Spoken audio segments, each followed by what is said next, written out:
Eh bien, rebonjour, on est toujours au musée de la Grande Guerre à Meaux, toujours dans le salon BD Histoire, et je suis avec Philippe Charlot.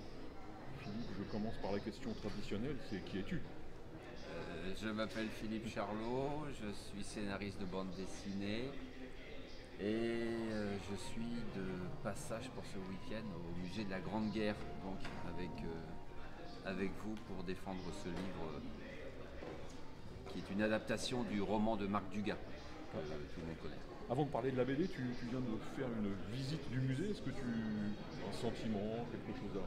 C'est fascinant, c'est extrêmement émouvant. J'étais au Val-de-Grâce aussi il y a quelques jours de ça avec Alain Grand, le dessinateur.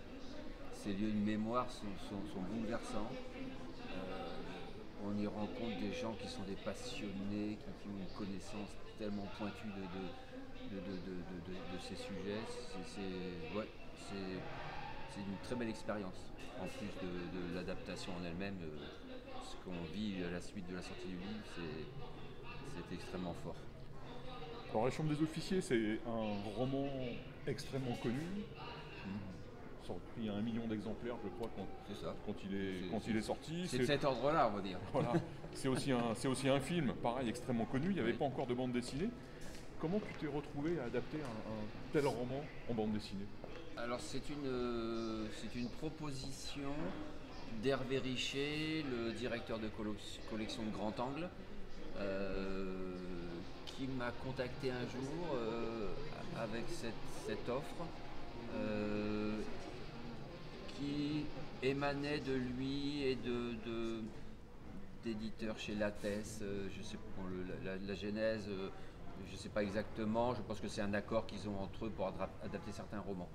Et il a pensé à moi parce qu'il sait que j'aime beaucoup les sujets historiques. En plus, c'est une histoire humaine quand même très très forte. Voilà, il a pensé que ça allait peut-être m'intéresser et ça a fait quelque chose de ça m'a passionné. Alors, quelle est la difficulté d'adapter un tel roman, enfin, c'est un gros roman, Ouais, en bande dessinée? On n'a que 60, oui, voilà. 60 pages, je ne sais plus C'est combien ça. il y a, mais une soixantaine de pages. La difficulté, elle est là en fait.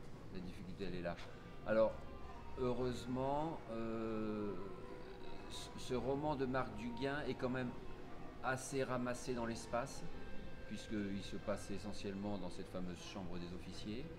Il y a une deuxième partie du livre qui va plus vite, puisque on apprend assez rapidement la suite de la vie du grand-père de Marc Duguin. Mais toute la partie chambre des officiers, c'est un huis clos. Le temps passe, il se passe 4 ans quand même, mais disons que je pense que le roman s'y prêtait assez. Euh, il doit y avoir sûrement des œuvres beaucoup plus difficiles à adapter en bande dessinée. Celle-ci s'y prêtait beaucoup. Et ce qui était surtout très intéressant, c'est que de quoi on parle dans ce roman. On parle d'amitié, c'est un sujet qui m'est cher, d'amour, qui m'intéresse aussi, j'avoue. Et on parle beaucoup d'images, parce qu'après tout, ces gueules cassées, leur problème c'était l'image qu'ils renvoyaient aux autres, en plus du traumatisme. Et la bande dessinée, c'est un peu notre sujet aussi. C'est un art de Donc l'image. c'était intéressant de voir comment on allait traiter ça, par quel biais. Voilà, c'est un sujet qui s'y prêtait bien, je pense. Pour finir, on aurait peut-être dû commencer par ça, mais c'est bien aussi Ouais. de finir par ça. Est-ce que tu peux nous raconter un tout petit peu l'histoire? Parce que on peut se dire qu'on la connaît, 1 million Ok. d'exemplaires, un film, bon, mais Ouais, ouais. beaucoup de gens la connaissent pas. C'est quand même une histoire vraie, parce que c'est l'histoire du Tout à grand-père fait. de Marc Duguin. Tout à fait, c'est l'histoire du grand-père de Marc Duguin, ingénieur des ponts et chaussées, spécialiste des ponts, un jeune homme d'un milieu assez populaire. La guerre de 14 est déclarée. Il est embauché dans le génie pour, euh, pour construire des ponts. Enfin, vous voyez, c'était un peu ça, il était là pour ça. La guerre commence à peine, il n'a pas vu un Allemand encore, et il reçoit un éclat d'obus.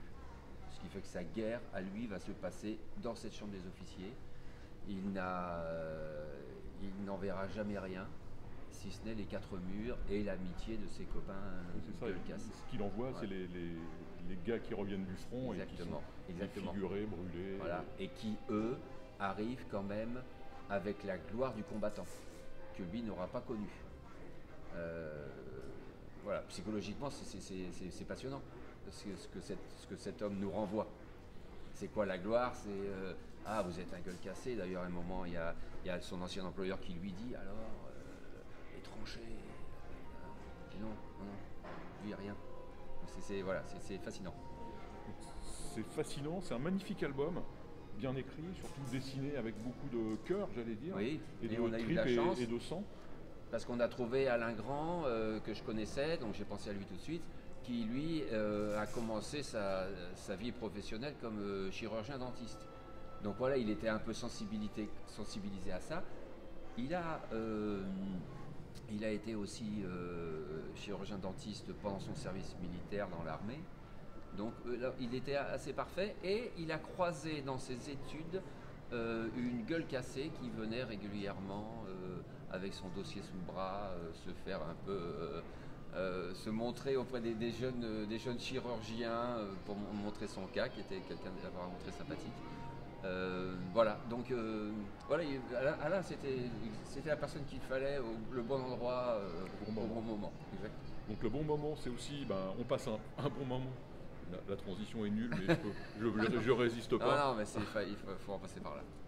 Voilà, il faut lire La Chambre des officiers. Il faut commencer par la BD, puis après le roman. Mais la BD, c'est pas mal, quoi. Oui. Et surtout, ce que moi j'ai apprécié, c'est que c'est une BD qu'on peut mettre entre toutes les mains.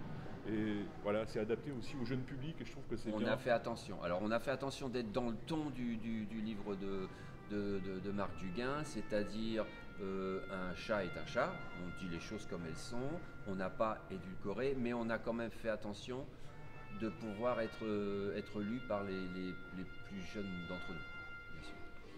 Ben, je te remercie pour ce moment passé avec moi. Merci. Et puis avec les lecteurs. Et je vous invite à continuer à rester sur la page Facebook pour le prochain Facebook Live dans grosso modo 20 minutes.